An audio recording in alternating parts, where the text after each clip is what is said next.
Hello बच्चों, जो मैं 30 प्रश्नों की श्रृंखला शुरू की है, जो बीपीएससी और दरोगा तमाम एग्जाम्स के लिए इम्पोर्टेंट बनता है, उसी श्रृंखला में आज मैं ज्योग्राफी के 30 प्रश्न लेकर के आया हूँ। मैं प्रतिदिन अलग अलग सेगमेंट्स लेकर के आ रहा हूँ ताकि आपको बैलेंस रूप में धीरे धीरे तैयारी होते रहे। तो इसमें इस क्रम में जो आज मैं ज्योग्राफी के प्रश्न लाया हूँ, ध्यान रखिए, कि जो 30 प्रश्न डिफरेंट सेक्टर से है, वो हर एस्पेक्ट्स को बैलेंस करने की कोशिश की है। मैं शुरू करता हूँ। पहला प्रश्न, निम्न में से कौन सी चट्टानें लौह और सोना खनिजों के भंडार के लिए उत्तम मानी जाती है? ठीक है, ये भारत के संदर्भ में है। तो भारत में जो आर्कियन चट्टानें हैं वो सर्वाधिक प्राचीन है। ठीक है, और इसमें 500 मिलियन से पूर्व इनका जो है निर्माण शुरू हुआ। 500 मिलियन वर्ष पृथ्वी के ठंडा होने के बाद इन चट्टानों का निर्माण हुआ। ठीक है, तो आप देखेंगे इसी आर्कियन चट्टान जो है उसमें लौह और सोने के खनिज के भंडार ज़्यादा मिलते हैं। कर्नाटका में, आंध्र प्रदेश में, तमिलनाडु में। ठीक है, यहाँ जीवाश्म का अभाव मिलता है, फॉसिल्स नहीं मिलते हैं। नीस, ग्रेनाइट, शिस्ट, मार्बल, क्वार्ज, तमाम इस तरह के भंडार यहाँ पाए जाते हैं। ठीक है, दूसरा प्रश्न, अच्छा इस संबंध में और भी जान लीजिए। आर्कियन के बाद जो है वो कुडप्पा क्रम की चट्टानों का निर्माण हुआ। उसके बाद विंध्यन क्रम की चट्टानों का निर्माण हुआ। जल निक्षेपों के द्वारा ये विंध्यन जो है वो परतदार चट्टानें थी, विंध्याचल के क्षेत्र के नाम चूंकि पाई जाती है, इसलिए इसको विंध्यन क्रम की चट्टानें कहा गया। ठीक है, नेक्स्ट, आर्थिक दृष्टि से सबसे समृद्ध कौन सी चट्टानें है? तो देखिए, आर्थिक दृष्टि से सबसे ज्यादा धारवाड़ क्रम की चट्टानें हैं। ठीक है, ये अवसादी चट्टानों से होकर निर्मित हुई है, लेकिन अवसादी के फॉर्म में हुआ था, लेकिन ये मेटामॉर्फिक के रूप में चेंज हो गया, छायांतरित चट्टान के रूप में ये चेंज हो गया। ठीक है, इसमें सोना, मैंगनीज, तांबा, यूरेनियम, थोरियम, अबरक, कोबाल्ट जैसी तमाम खनिज लवण इसमें पाए जाते हैं।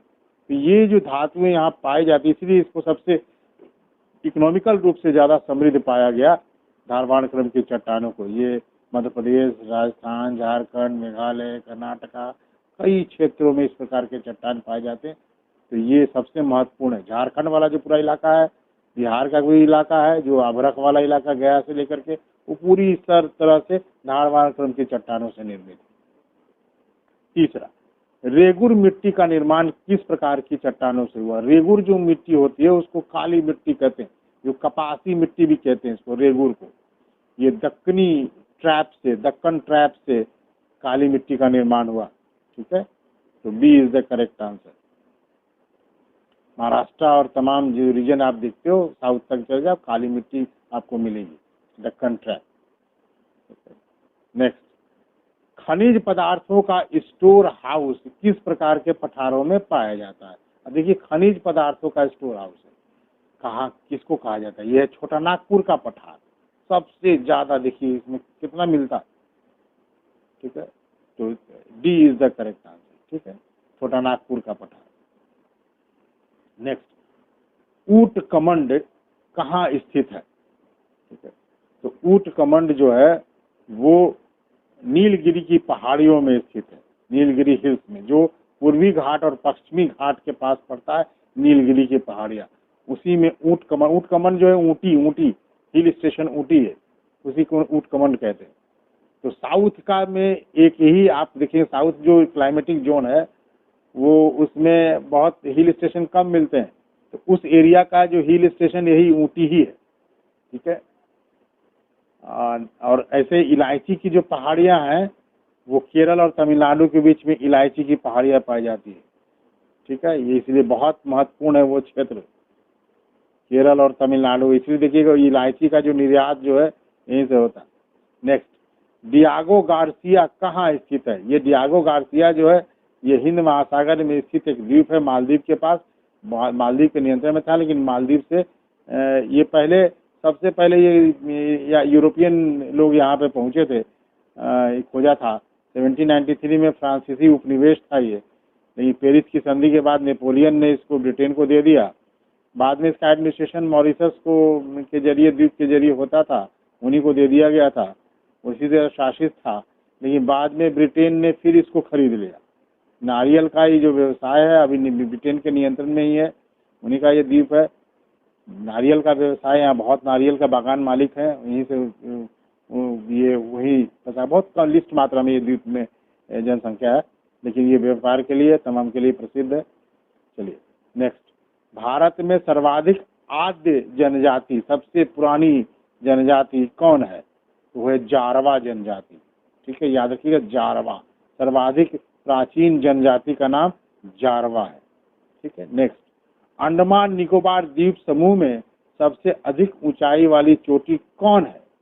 तो वो है उत्तरी अंडमान में स्थित सैडल पीक। ध्यान में रखिएगा, माउंट जो थुल्लर जो है ये दक्षिणी अंडमान का चीज है, उत्तरी अंडमान में सैडल पीक है, और दक्षिणी अंडमान में ही पोर्ट ब्लेयर जो हमारा पोर्ट ब्लेयर है वो स्थित है, और जो राजधानी है वो पोर्ट ब्लेयर में है अंडमान की। और जो सेलुलर जेल, जो बहुत इंपॉर्टेंट है, क्वेश्चन पूछा जाता है, सेलुलर जेल जिसको हम लोग ब्रिटिश जमाने में काला पानी कहते थे, जो ब्रिटेन सजा देता था तो काला पानी भेज देता था, सेलुलर जेल में ही बंद कर देता था, सेलुलर जेल में ही भेज देता था। इस सेलुलर जेल पर आधिपत्य स्थापित कर लिया था किसने? सुभाष चंद्र बोस ने। सुभाष चंद्र बोस ने अंडमान निकोबार पर कब्जा कर लिया और सेलुलर जेल में जितने बंदी थे उनको सबको रिहा कर दिया।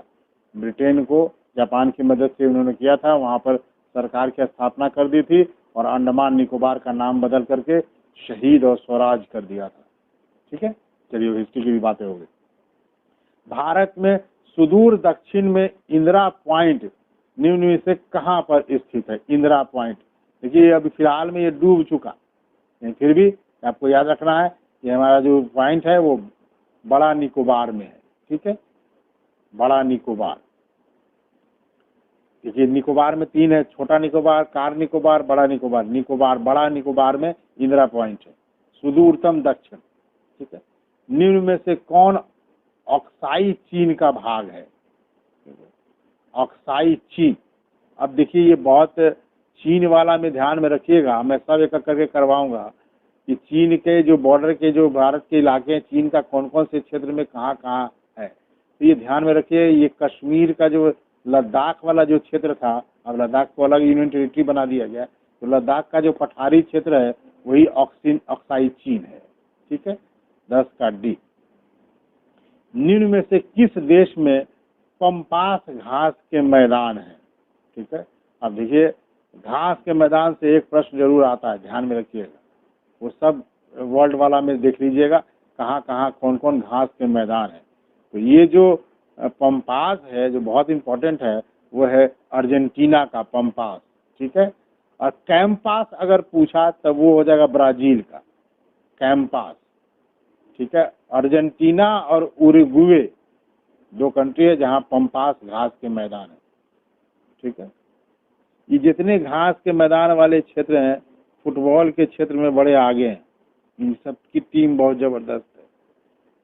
ठीक है, ध्यान में रखिएगा, इन सब चीज़ों से भी जुड़ा हुआ है। मैं पढ़ाऊंगा मिट्टी उट्टी जब पढ़ाता हूँ तो मैं बताता हूँ कि क्रिकेट मैच जो है किन किन पिचों पर कैसे कैसे क्यों जो पिच का निर्माण होता है, कौन सी मिट्टी डाली जाती है, कौन स्पिनर के लिए बढ़िया होता है, सबके दृष्टि जी के सब जगह छुपा है बेटा। इस दृष्टिकोण से पढ़ोगे तो मजा आएगा। किसी दिन और बताऊंगा। चलिए, धुआंधार जलप्रपात किस नदी पर स्थित है? ठीक है, तो धुआंधार जलप्रपात जो है वह कहाँ है? मध्य प्रदेश में। कहाँ? मध्य प्रदेश के जबलपुर में। ठीक है, ये देखिएगा संगमरमर का जो पत्थर है और बहुत पहाड़ है, उसी के बीच में है धुआंधार जलप्रपात। ये नर्मदा नदी से ही बना हुआ है। नर्मदा नदी की उत्पत्ति वहीं से होती है, धुआंधार जलप्रपात आती है और जलप्रपात से होते हुए आती है। ठीक है, अब आते हैं 13वें प्रश्न पर। बांग्लादेश में ब्रह्मपुत्र को किस नाम से जाना जाता है? देखिए ब्रह्मपुत्र जो नदी है वो तिब्बत में सांगपो के नाम से जानी जाती है। तो मैंने चॉइस भी लिखा है, ये भी एग्जाम में पूछा जाता है कि तिब्बत में सांगपो किस नदी को कहते हैं, तो ब्रह्मपुत्र नदी को कहते हैं। ठीक है, ये भारत में अरुणाचल प्रदेश में प्रवेश करती है, ये भी प्रश्न पूछा जाता है, ठीक है। और बांग्लादेश में ब्रह्मपुत्रा को जमुना के नाम से बुलाते हैं, यानी B is the correct answer, यही जमुना। और आगे चल करके इसमें जमुना के साथ सुरमा नदी मिलती है और उसके बाद बांग्लादेश में ये मेघना नदी बन जाती है। तो जो मेघना है वो उसमें भी आप देखिए ब्रह्मपुत्र ही है, उसमें सुरमा नदी एक ट्रिब्यूटरी नदी है जो कि उसके साथ मिलती है और वो दोनों मिल करके बनाती है मेघना नदी, ठीक है। और तब फिर बंगाल की खाड़ी में गिर जाती है। भारत की सबसे बड़ी कृत्रिम झील कौन है, ठीक है। तो ये है गोविंद सागर झील, सबसे बड़ी कृत्रिम झील अगर पूछे तो गोविंद सागर झील, ये सतलज नदी पर है। भाखड़ा नंगलबाद परियोजना जो है वो इसी पर निर्भर है, सतलज नदी पर, पंजाब के रोपड़ जिले में स्थित है गोविंद सागर झील, 14 कड्डी, ठीक है। नेक्स्ट 15, गोबी रेगिस्तान किस देश में है, गोबी रेगिस्तान किस देश में है, ठीक है। गोबी, अगर आप कहें ये रेगिस्तान जो है ये हमारे एशिया में ये सबसे बड़ा है, ये मंगोलिया चीन में स्थित है, D is the correct answer, ठीक है। उत्तरी पूर्वी चीन में स्थित है, 13,000 वर्ग किलोमीटर है। और अगर आप देखें तो इसके तुर्कमेनिस्तान में जो है वो है काराकुम, काराकुम। और एशिया में जो है वो दक्षिणी पूर्व, जो मैंने बोला था एशिया में सबसे बड़ा अरब है, ध्यान में रखिएगा। दक्षिणी पश्चिमी एशिया में 23,30,30,000 वर्ग किलोमीटर, ठीक है, ध्यान में रखिएगा। और विश्व में अगर पूछेगा सबसे ज्यादा तो सहारा सबसे ज्यादा 84 लाख वर्ग किलोमीटर में स्थित है। और अगर भारत में पूछा तो थार मरुस्थल रेगिस्तान जो हमारा राजस्थान में है वो 2 लाख वर्ग किलोमीटर में स्थित है, ठीक है। तो सब हो गया। एशिया में प्रथम कौन, तो अरब, अरब का कौन सा, और विश्व में सबसे ज्यादा कौन, तो सहारा। और अगर पूछा गोबी रेगिस्तान तो मंगोलिया चीन, ठीक है। और तुर्कमेनिस्तान में कौन सा है, तो काराकुम, ठीक है। चलिए नेक्स्ट, विक्टोरिया जलप्रपात किन 2 देशों की सीमा पर स्थित है, ठीक है। विक्टोरिया जलप्रपात देखिए ये दक्षिण उत्तरी अमेरिका में के पास की बात है। तो विक्टोरिया जलप्रपात जो है वो जाम्बेजी नदी पर स्थित है। जाम्बेजी जो जाम्बिया और जिम्बाब्वे, ठीक है, जो से ही याद रखिएगा, जाम्बिया, जिम्बाब्वे और जाम्बेजी नदी पर स्थित विक्टोरिया जलप्रपात, यानी 16 का आंसर बी, ठीक है। तो 16 का जो आंसर है वो है जाम्बिया और जिम्बाब्वे। लेकिन अगर एग्जाम्पल में देखिए, ध्यान में रखिएगा, विक्टोरिया जलप्रपात पूछा तब ये होगा, वाटरफॉल्स। अगर पूछा विक्टोरिया द्वीप कहाँ है तो देखिए ध्यान में बदलिएगा, विक्टोरिया द्वीप जो है कनाडा में स्थित है, ठीक है। नेक्स्ट 17वां, सेंट हेलेना द्वीप किस महासागर में स्थित है, ठीक है। तो सेंट हेलेना द्वीप जो है अटलांटिक महासागर, दक्षिणी अटलांटिक महासागर में स्थित है। अटलांटिक महासागर में भी दक्षिणी क्षेत्र में स्थित है, जिसकी खोज 1502 ईस्वी में पुर्तगालियों ने की थी। 1661 ईस्वी में यह ब्रिटेन के अधिकार क्षेत्र में आ गया। यह जो द्वीप है सेंट हेलेना क्यों प्रसिद्ध है, ये ज्वालामुखी द्वीप है, ध्यान में रखिएगा। नेपोलियन को ये क्यों इंपॉर्टेंट बनता है हिस्ट्री में, कि सेंट हेलेना द्वीप पर ही नेपोलियन को 1815 से 1821 तक यहीं पर कैद करके रखा गया था नेपोलियन, ठीक है। पूछ सकता है एग्जाम से, पूछ सकता है नेपोलियन को कैद करके किस द्वीप पर ब्रिटेन ने रखा था, तो सेंट हेलेना द्वीप पर, ठीक है। नेक्स्ट, विश्व में सर्वाधिक टाइम जोन किस देश में है, तो विश्व में सर्वाधिक टाइम जोन जो है वो रूस में है। रूस में 11 टाइम जोन है, ठीक है। अमेरिका, चीन, कनाडा में 6 टाइम जोन है। भारत में एक ही टाइम जोन है। अभी और टाइम जोन बनाने की बात की जा रही है कि 4 बनाया जाए, कोई करें 2 और बनाया जाए। तो देखिए क्या स्थिति बनती है, टाइम जोन को बढ़ाने की बात की जा रही है, क्योंकि नॉर्थ ईस्ट के लोग अलग टाइम जोन की मांग कर रहे हैं, ठीक है।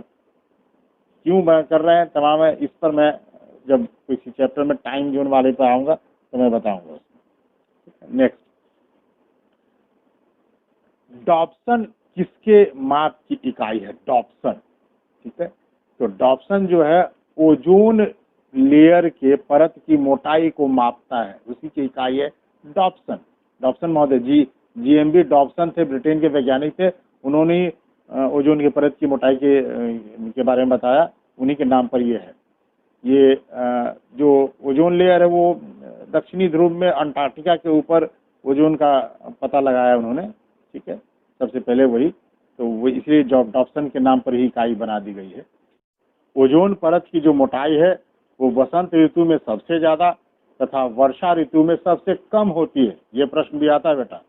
और सबसे ज्यादा अगर पूछे कि कौन सा गैस है जो कि प्रभावित करता है तो CFC, ठीक, क्लोरोफ्लोरोकार्बन जो है वो ओजोन लेयर को सबसे ज्यादा डैमेज कर रहा है।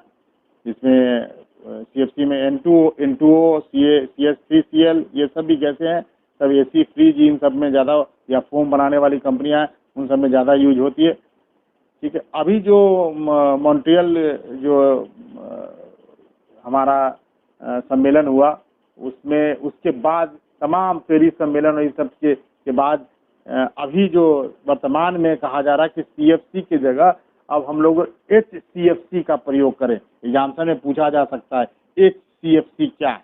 हाइड्रोक्लोरोफ्लोरोकार्बन, ये प्रदूषण बहुत कम करता है, इसका प्रयोग ज्यादा किया जाए, ठीक है। नेक्स्ट प्रश्न, बेनु क्या है? बेनु, बेनु एक एस्टेरॉयड का नाम है, जो मंगल और बृहस्पति के बीच जो क्षुद्र ग्रह है उसका नाम है बेनु, ठीक है। मार्स और जुपिटर के बीच पाया जाने वाला नया क्षुद्र ग्रह है, एस्टेरॉयड है, ठीक है। नेक्स्ट, विश्व का सर्वाधिक गर्म प्रदेश कहाँ है? ठीक है, तो ये है अल अजीजिया, लीबिया में जगह है अल अजीजिया, ठीक है। उसी जगह पे सब सर्वाधिक गर्म है, 58 डिग्री सेंटीग्रेड तापमान है। अगर एशिया में पूछा बेटा तब पाकिस्तान का जैकोबाबाद, ठीक है, एशिया का, ठीक है, ध्यान में रखिएगा। और वॉस्टॉक मैंने दिया, ये क्या है? ये सर्वाधिक ठंड वाला जगह है वॉस्टॉक, अंटार्कटिका में -87 डिग्री सेंटीग्रेड, ध्यान में रखिएगा। अगर पूछा एग्जाम्पल में एक और मैंने डोलोफ भी दिया, इसके बारे में बता दें। अधिकतम औसत वार्षिक तापमान, यानी कि सालों भर औसत वार्षिक तापमान किस जगह पर सबसे ज्यादा रहता है? लीबिया में है, लेकिन सालों भर नहीं रहता है। औसतन वार्षिक तापमान में तो इथोपिया होगा, उसी में डलोफ जगह, इथोपिया का डलोफ, वहाँ 35 डिग्री सेंटीग्रेड में तापमान सालों भर बना रहता है, ठीक है। और न्यूनतम वार्षिक औसत तापमान सबसे ज्यादा कहाँ है? तो वो है अंटार्कटिका का पोल ऑफ कोल्ड कहलाता है, वहाँ -58 डिग्री सेंटीग्रेड है, ठीक है। सब मैंने इंफॉर्मेशन दे दिया। नेक्स्ट आइए, फोहन, जिसको फोन कहते हैं, लेकिन कुछ लोग फोहन कहते हैं, किस स्थान का स्थानीय पवन है? फोन, ठीक है, तो ये है स्विट्जरलैंड, ठीक है, स्विट्जरलैंड। और अगर आप देखें कनाडा का अगर पूछेगा स्थानीय पवन का नाम तो वो है शिनुक, ठीक है। और अरब का अगर पूछेगा तो सीमूम, और न्यूजीलैंड का पूछेगा तो नॉर्वेस्टर। ये सब शुष्क पवन है, तो ध्यान में रखिएगा कि इन सब के लिए अलग अलग नाम है, स्थानीय पवन का अलग अलग नाम है, यहाँ से भी प्रश्न आते हैं, ठीक है। तो फोन किसका है? स्विट्जरलैंड का। शिनुक किसका है? कनाडा का। सीमूम किसका है? तो अरब का। और नॉर्वेस्टर किसका है? तो न्यूजीलैंड का, ठीक है। नेक्स्ट प्रश्न, विश्व का सबसे बड़ा लवणीय वाटर बॉडीज, लवणीय वाटर बॉडीज के नाम बताना, ठीक है। तो ये प्रश्न का उत्तर होगा वॉन झील, टर्की में है। टर्की का वॉन झील सबसे ज्यादा सॉल्ट लवण मतलब सॉल्ट, सबसे बड़ा सॉल्ट वाटर बॉडीज है, ठीक है। और इसके बाद डेड सी का नाम आता है, मृत सागर का नाम आता है, डेड सी का नाम आता है। ये 1000 में 238 है, और उसका तुर्की का 1000 में 330 है, उसकी जो लवणीय मात्रा है सबसे ज्यादा। नेक्स्ट है 16वें वन रिपोर्ट। देखिए यहाँ से तो प्रश्न आना तय है, देखिए जब वन रिपोर्ट आती है उसके बाद प्रश्न पूछे जाते हैं, ध्यान में रखिए। तो अभी वन रिपोर्ट आई है, 16वां वन रिपोर्ट 2019 में के लास्ट में दिसंबर में दिया गया, इसलिए प्रश्न आएंगे यहाँ से। 16वें वन रिपोर्ट 2019 के अनुसार कुल भौगोलिक क्षेत्र का कितना प्रतिशत वन क्षेत्र है? ठीक है, तो कुल वन क्षेत्र का 24.56, यानी B is the correct answer. 0.65% की वृद्धि हुई है। ठीक है, ध्यान में रखिएगा। और अगर पूरा हेक्टेयर में पूछा तो 80.73 मिलियन हेक्टेयर, 80.73 मिलियन हेक्टेयर, ठीक है, हमारा कुल भौगोलिक क्षेत्र है। अगर कुल भौगोलिक क्षेत्र को अगर आप देखें तो इसको अगर बांटें तो वनावरण का जो क्षेत्र है और वृक्षारोपण का क्षेत्र, दो क्षेत्र है यहाँ, यानी वन वाला क्षेत्र और वृक्षारोपण वाला क्षेत्र, मतलब इंटरनल जो हम लोग के शहर वगैरह में, गांव वगैरह में जो लगाए जाते हैं, ये वृक्षावरण वाला क्षेत्र है। और वन वाले क्षेत्र को वनावरण कहते हैं। तो वनावरण का अगर क्षेत्र पूछा तो 21.67%, 21.67 मैंने लिखा है, सी में चॉइस दिया है। और अगर वृक्षावरण वाला क्षेत्र पूछा तो 2.89, जो लास्ट वाला चॉइस है। इन दोनों को जोड़ दीजिए तो आपको 24.56% मिल जाता है। तो आप याद रखिएगा 24.56 इंपॉर्टेंट, उसके बाद 21.67 के साथ 6-7 क्या है, वो वनावरण का क्षेत्र है। कुल भौगोलिक क्षेत्र पूछा वन का क्षेत्र, तो वन में सभी आ जाते हैं, उसमें वृक्षावरण वाला भी क्षेत्र आ जाता है। तो ये वनावरण और वृक्षावरण दोनों अलग अलग है, ध्यान में रखिएगा। क्वेश्चन पूछा क्या है, और बीपीएससी को बहुत पसंद है, इसलिए बहुत इंपॉर्टेंट बनता है ये प्रश्न। अब हम आते हैं 25वें प्रश्न पर। भारत का सबसे बड़ा राष्ट्रीय राजमार्ग कौन है? तो देखिए, ध्यान में रखिएगा कि ए इज द करेक्ट आंसर। ठीक है, NH44। ठीक है, अब ये NH44 जो है वो पहले NH7 के नाम से जाना जाता था, NH7। इसमें NH1 और NH6 वाले चीजें भी शामिल हो गई। श्रीनगर से ये कन्याकुमारी तक की यात्रा पूरी करता। ठीक है, ध्यान में रखिएगा। ठीक है, NH6 जो है वो आगरा से कन्याकुमारी तक था।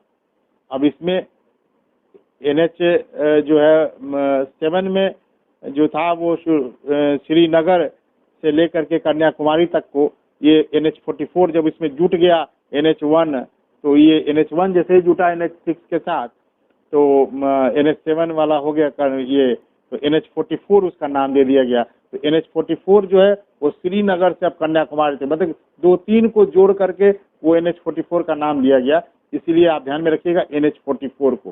पहले इसका नाम NH7 है, किताब में कहीं कहीं NH7 लिखा मिले तो घबराइएगा मत, वो एक ही है।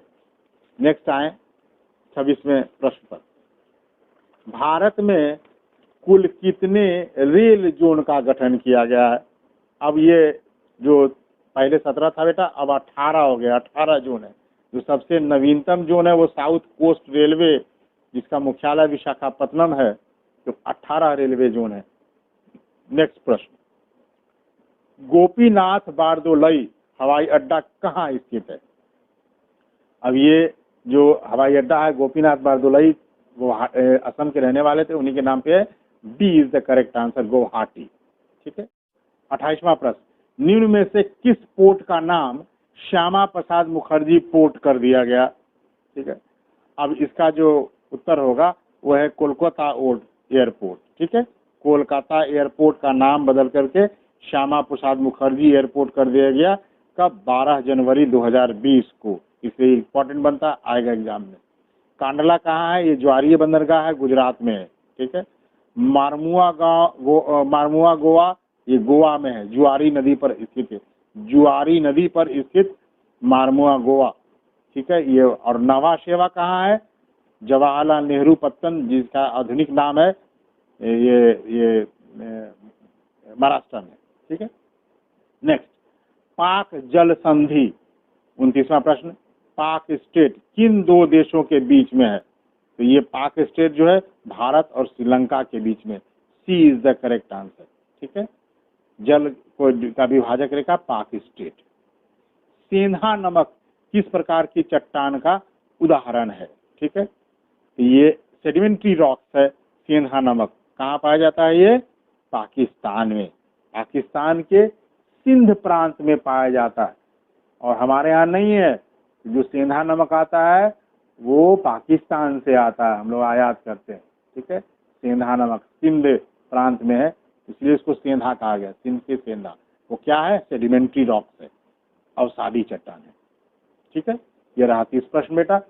अब मैं अगले दिन किसी अन्य सब्जेक्ट को लेकर के आऊँगा, ठीक है। सीरीज बाई लगातार दूंगा, लगातार करते रहिए प्रैक्टिस, तो कहीं किसी का भी नहीं होने का प्रश्न ही नहीं उठता है, चाहे वो बीपीएससी हो, चाहे वो दरोगा हो, चाहे पीटी हो, चाहे मेंस हो, ठीक है।